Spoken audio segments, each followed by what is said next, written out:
अस्सलाम वालेकुम व्यूअर्स, बिस्मिल्लाहिर्रहमानिर्रहीम। Welcome to my channel learn English with Nazish. कैसे हैं आप सब? अच्छा जी, आज का हमारा टॉपिक है the Divine image by William Blake. इस लेक्चर में हम इसकी समरी को, इसकी पूरी टेक्स्ट को और इसकी क्रिटिकल एप्रिसिएशन को, कंप्लीट पोइम का जो है एनालिसिस हम इस लेक्चर में इंशाल्लाह करते हैं। तो इससे पहले जो है ना, पोइम को स्टार्ट करने से पहले मैं आपका एक बहुत बड़ा कन्फ्यूजन है वो दूर कर दूँ, जो कि बहुत स्टूडेंट्स के लिए जो है ना वो बैफलिंग होता है कि ना ये पोइम जो है ना विलियम ब्लेक, जैसा कि हम सबको पता है कि विलियम ब्लेक की कुछ पोइम्स जो हैं वो सॉन्ग्स ऑफ इनोसेंस में से होती हैं और कुछ पोइम्स जो हैं वो ना सॉन्ग्स ऑफ एक्सपीरियंसेस में से होती हैं। तो उसने दो बुक्स लिखी थी, पहले सॉन्ग्स ऑफ इनोसेंस लिखी थी, फिर सॉन्ग्स ऑफ एक्सपीरियंस लिखी थी, फिर बाद में उन दोनों को इकट्ठा कर दिया था। तो यानी सेम नेम की उसकी जो पोइम्स है ना वो जो है उसकी एक पोइम जो है ना सेम नेम की वो सॉन्ग ऑफ इनोसेंस में आती है और एक सॉन्ग ऑफ एक्सपीरियंस में आती है। जैसे चिमनी स्वीपर वह है एक सॉन्ग ऑफ इनोसेंस की है, एक सॉन्ग ऑफ एक्सपीरियंस की है। इसी तरह से होली थर्सडे 1 है, होली थर्सडे 2 है। और एक है जो है ना, जैसे अब हमारी ये पोइम है ना द डिवाइन इमेज, ये सॉन्ग ऑफ इनोसेंस में से है और एक और सेम नेम की पोइम है आ डिवाइन इमेज। तो आ डिवाइन इमेज जो है वो सॉन्ग ऑफ एक्सपीरियंस में से है। अब हम डिस्कस करने जा रहे हैं द डिवाइन इमेज, जो कि सॉन्ग ऑफ इनोसेंस में से है। और एक बात और याद रखनी है कि जो सरगोदा यूनिवर्सिटी का सिलेबस है उसमें द डिवाइन इमेज है, मतलब सॉन्ग ऑफ इनोसेंस वाली पोइम है। और जो पंजाब यूनिवर्सिटी का सिलेबस है उसमें आ डिवाइन इमेज पोइम है, जो कि सॉन्ग ऑफ एक्सपीरियंस वाली है। तो पोइम को स्टार्ट करते हैं। सबसे पहले हम जो है राइटर का और जो पोइम का थोड़ा सा इंट्रो पढ़ लेते हैं। The English poet William Blake is the author of the poem the Divine image. कि जो विलियम ब्लेक है इस पोइम डिवाइन इमेज का राइटर है, ऑथर है, मुसन्निफ़ है। It is from his book songs of innocence which was published in 1789। कि 1789 में जो उसकी बुक पब्लिश हुई थी सॉन्ग ऑफ इनोसेंस जिसका नाम था, उस किताब से इसका ताल्लुक है। Later a combined version of his two books Songs of Innocence and Songs of Experience came out with the name Songs of Innocent Experience. कि फिर जो उसकी दोनों किताबें थी जिसका नाम सॉन्ग्स ऑफ इनोसेंस था और सॉन्ग्स ऑफ एक्सपीरियंस था, उन दोनों को इकट्ठा कर लिया गया और एक किताब की शक्ल दे दी कि उसका नाम रख दिया गया Songs of Innocence and Experience. तो ये जो जॉइंट कलेक्शन थी, that joint collection of 1794 now has this poem. कोई फिर जो उनकी जो जॉइंट कलेक्शन थी उसके अंदर भी ये पोइम पाई जाती है। As the name suggest the Divine Image is the image of an ideal world. कि जैसा कि इसके नाम से पता चलता है कि ना कि ये किसी आइडियल वर्ल्ड की बात हो रही है, कोई बहुत अच्छी कोई ख़ास दुनिया है जहाँ पे बहुत आला ज़र्फ लोग रहते हैं, उनकी बात हो रही है। इन विच आइडियल ह्यूमन बींग्स लीव, जहाँ पे बहुत आइडियल किस्म के लोगों का बसेरा होता है। According to Blake's believes of Christianity a human has to have four virtues of mercy, pity, peace and love to be ideal. क्या ब्लेक का ये मानना है कि एक क्रिश्चियनिटी के अकायद के मुताबिक एक परफेक्ट इंसान, एक आइडियल इंसान वो होता है जिसमें चार क्वालिटीज़ हों, चार नेकियां पाई जाए।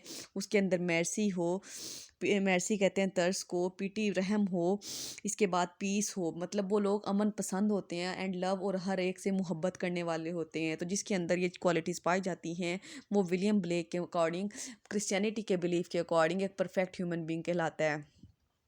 This type of human being will be connected to God and will find comfort and support in him। अब ये जो लोग होते हैं ना, इनका जो मेन कनेक्शन होता है गॉड के साथ होता है, और वो लोग जो इनके साथ रह रहे होते हैं, इनका जिनका इनके साथ कनेक्शन होता है, जो इनके फैमिली में होते हैं, फ्रेंड्स में होते हैं, कंपेनियनशिप में होते हैं, उनको उनके लिए ये बहुत बड़ी सपोर्ट होते हैं, बहुत अच्छे लोग होते हैं। This world and its humans will be full of joy and gratefulness and will enjoy quality। कि इस तरह की जो दुनिया में जो लोग रहते हैं वहाँ पे हर तरफ सुकून ही सुकून होता है, मज़े ही मज़े होते हैं, हर तरफ जो है ना बराबरी की जो है सतह नज़र आती है।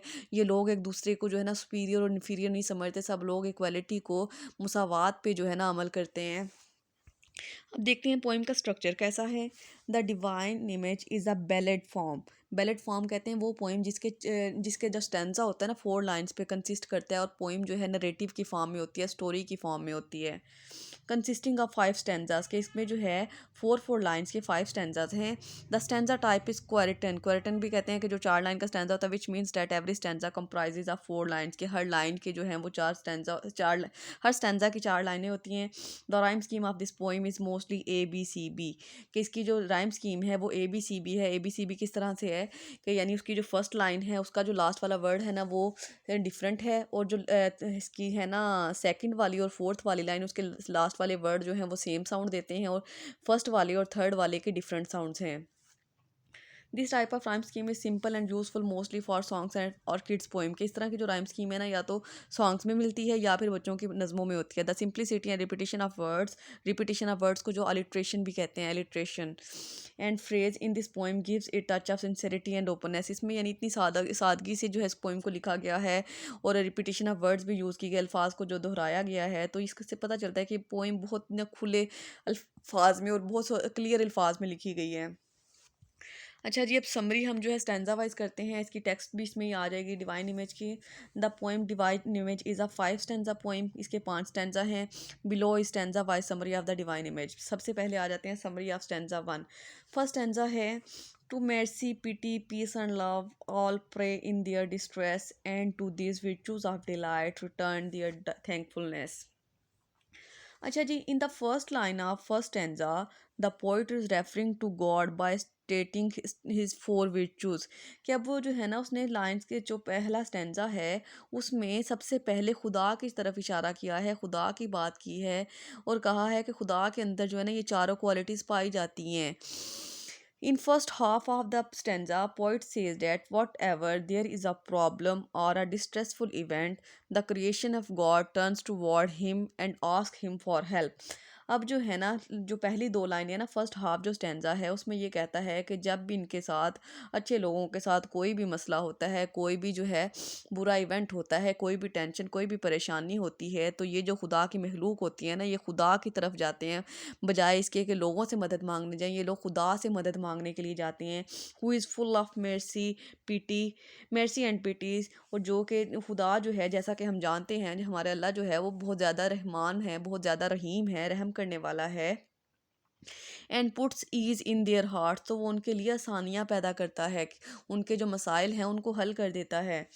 अब इसके बाद जो इसकी एंड वाली 2 लाइन्स हैं स्टैंजा की, and to these virtues of delight return their thankfulness. अब इसमें in the next half of the stanza the poet is expressing the fact that the people are grateful towards the God. कि ये लोग जो होते हैं ना, जो अच्छे लोग होते हैं, जो आइडियल लोग होते हैं, ये खुदा के बड़े शुक्रगुजार होते हैं, हर बात में खुदा का शुक्र अदा करते हैं। इनके साथ कैसे भी हालात हों, अच्छा वक्त आए या बुरा आए, ये खुदा का शुक्र अदा करते हैं विद सच डिलाइटफुल virtues, और अच्छे काम भी करते हैं। The creation of God pays thanks to him for every blessing that he put on them. कि ये हर नेमत का, हर रहमत का जो है हर वक्त शुक्र अदा करने में लगे रहते हैं। So if there is a calamity, अगर उनके पास कभी बदहाली आ जाती है, क्लैमिटी कहते हैं बुरी सूरत हाल को, एडवर्सिटी को, और when the calamity is resolve, और जब मसाइल जो हैं उनके हल हो जाते हैं, बुरा वक्त जो है वो टल जाता है, उनकी मुसाइब जो हैं वो टल जाती हैं, God's creation looks up at him at all times because of his wonderful qualities. ये जो है हर हाल में जो है ना खुदा के जो है बंदे रहते हैं, किसी भी हाल में खुदा से मुंह नहीं मोड़ते, खुदा के हमेशा शुक्रगुजार रहते हैं, उसके खुदा की जो अच्छी खसूसियात हैं उनकी खुदा की तारीफ़ें करते रहते हैं, और किसी भी हाल में अल्लाह ताला की तरफ से जो है ये जो है ना मुंह नहीं मोड़ते और ख़ुद हर हाल में शुक्र अदा करने वाले लोग होते हैं। अब आ जाते हैं summary of the stanza 2। For mercy, pity, peace, and love is God our Father dear, and mercy, pity, peace, and love is man, his child, and care। अब इसकी जो फर्स्ट 2 लाइन्स हैं फॉर मेर्सी से लेकर dear तक, उसमें poet ने क्या कहा है, in the first 2 lines of second stanza the poetry states the idea of God is made with mercy, pity, peace and love. फिर उसने वही बात रिपीट की है कि खुदा जो है वो इन एलिमेंट से, रहम के, तरस के, अमन के और मोहब्बत से जो मिलके बना है। ही also uses the word father for God. हमारे यहाँ नाउज़ बिल्ला हम लोग तो खुदा को जो है वो बाप नहीं मानते, लेकिन क्रिश्चियनिटी में ये जो है ना वो खुदा को अपना फादर कंसीडर करते हैं, because as father takes care of his children. तो वो जो है ना इसमें इस तरह से भी हम कह सकते हैं कि ये यानी फादर जो है इसलिए कहा गया है गॉड को कि यानी जैसे फादर जो होता है ना वो फैमिली का निगहबान होता है, निगरान होता है, सारी रिस्पॉन्सिबिलिटीज़ का वो जिम्मेदार होता है। तो इसलिए वो कहता है कि वो अपनी जिस तरह एक फादर अपनी फैमिली का, अपने बच्चों का ख्याल रखता है, God takes care of us, इसी तरह से खुदा हमारा ख्याल रखता है, हमारी ज़रूरियात की हर चीज़ जो है हमें मुहैया करता है। In the rest of stanza, और बाकी जो स्टेंजा है मतलब लास्ट की जो 2 लाइन्स हैं, Blake refers to humans as children of God. अब उन जो ब्लैक कहता है कि जो इंसान है, तमाम इंसान जो है ना वो खुदा के बच्चे हैं। वैसे हम ये तो हमारे यहाँ तो माज़अल्लाह ये जो है शिरक में आ जाता है कि खुदा की जो है, जैसा कि वो सूरत इखलास में है ना, कि अल्लाह ताला का ना कोई औलाद है, ना वो किसी की औलाद है, ना उसे किसी ने पैदा किया है, ना वो किसी से पैदा हुआ है। तो लेकिन ये विलियम ब्लेक जो क्रिश्चियनिटी को मानता है, तो उसके अकॉर्डिंग फिर उसने जो है इसको लिखा है, refers to human as children of God because we are his creation, क्योंकि वो कहता है कि तमाम इंसान जो है खुदा के बच्चे हैं, क्योंकि हमें उसने पैदा किया है, हम उसकी महलूक हैं। He wants to present the idea that as children take up attributes of their father just like that God's attributes have been pass to his on to his creation. वो ये बस ये हमें बताना चाह रहा है, ये समझाना चाह रहा है कि जिस तरह हम बच्चों की हर चीज़ की जो जिम्मेदारी है, हर चीज़ का जो की रिस्पॉन्सिबिलिटी है वो फादर की होती है, तो इसी तरह से खुदा जो है हमें हर चीज़, वो खाने से लेके खाने की, पीने की, पहनने की तमाम सहूलियत, हर चीज़ जो है वो खुदा हमें जो है वो पहुंचाता है। जिस तरह जो है अल्लाह ताला ने अपने जब इंसानों को पैदा किया है, तो उसके रिस्क का ज़िम्मा भी अल्लाह ताला ने लिया हुआ है। वो पत्थर में जो कीड़े को भी जो है ना वो रिस्क पहुंचाता है। Of course we are not children of God, हम बेशक जो है हम खुदा के बच्चे तो नहीं है, but God has created us humans, लेकिन खुदा ने हमें इंसान बनाया है and put his qualities into us as well, और हमारे अंदर खसूसियात भी पैदा की हैं। हमारे अंदर जो है हर तरह की सेंस हमें दी है, समझने की, चलने की, खाने की, पीने की, सूंघने की, हर चीज़ जो है हमें अता की है। The only difference is that God is complete in his attributes and virtues। लेकिन सिर्फ फ़र्क ये है कि खुदा जो है ना वो एक मुकम्मल है, परफेक्ट है। इंसान जो है कभी परफेक्ट नहीं हो सकता, उसमें कोई ना कोई जो है ना इवल, कोई ना कोई बुराई ज़रूर पाई जाती है। लेकिन खुदा जो है वो तमाम बुराइयों से, तमाम खामियों से पाक है। And we human beings are incomplete, और इंसान जो है वो इनकम्प्लीट होते हैं, इम्परफेक्ट होते हैं। इसके बाद आ जाते हैं समरी ऑफ स्टैंजा 3 पे। For mercy has a human heart, pity a human face, and love the human form divine, and peace the human dress. In this stanza, the Blake explains how humans have qualities of mercy, pity, peace and love. अब इस stanza में जो है black ये बताता है, पहले दो लाइनों की पहले हम बात कर लेते हैं कि यानी कि जो है ना इंसानों के अंदर ये क्वालिटी इंसानों के अंदर भी होती हैं जो खुदा की है ना, कि इंसानों भी जो है वो तरस वाले, वो रहम दिल होते हैं, उनके अंदर भी तरस होता है, उनके अंदर भी अमन होता है, उनके अंदर भी मोहब्बत होती है। He says that mercy is present in every humans heart. वो कहता है कि तरस जो है ना हर इंसान के दिल में होता है। A big and kind heart is the one which can show mercy। लेकिन एक बड़ा इंसान वो होता है, एक बड़े दिल वाला इंसान वो होता है जो कि अपने इस तरस को जो है वो दिखाता है, जिसकी रहम दिली जो है वो लोगों को नज़र आती है। People show expression through their face. लोग जो हैं अपने एक्सप्रेशंस का, अपने जज्बात का इजहार अपने फेस से करते हैं। And pity is also seen in facial expression of humans. और जो तरस है वो भी उसके चेहरे के एक्सप्रेशन के ज़रिए इंसानों के जो है इंसान को पता चलता है। इसके बाद थर्ड लाइन है स्टेंजा की, एंड लव से लेकर ह्यूमन ड्रेस तक जो है विलियम ब्लेक ने क्या कहा है। In the third line of this stanza, poet says that love can turn a human being into its divine form। कि इंसान, वो कहता है कि इंसान जो है ना मोहब्बत के ज़रिए कुछ भी जीत सकता है, कुछ भी जो है हासिल कर सकता है। As God is love for everyone, when a person becomes love for everyone, he gets connected to God।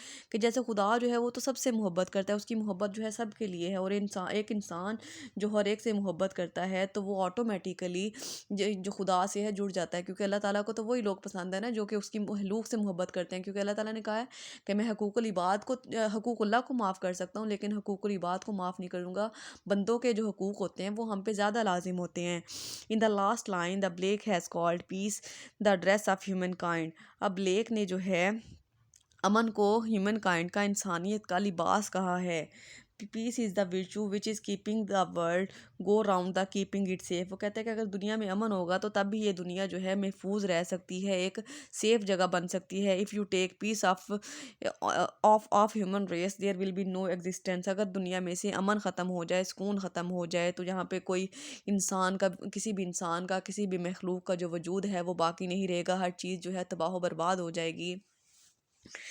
Therefore, in this stanza, poet has clearly explained how these four virtues of God are also present in his creation and how each of those is expressed through them। तो इसमें जो है इस stanza में हम ये कह सकते हैं कि पोइट ने, विलियम ब्लेक ने बताया है कि जो खुदा की चार क्वालिटीज़ हैं वो इंसानों में भी पाई जाती हैं, और इंसान किस किस तरह से उनको जो है एक्सप्रेस करते हैं, बयान करते हैं, शो करते हैं, रिप्रेजेंट करते हैं। इसके बाद फोर्थ स्टेंजा है इसका। In this stanza the poet expresses his idea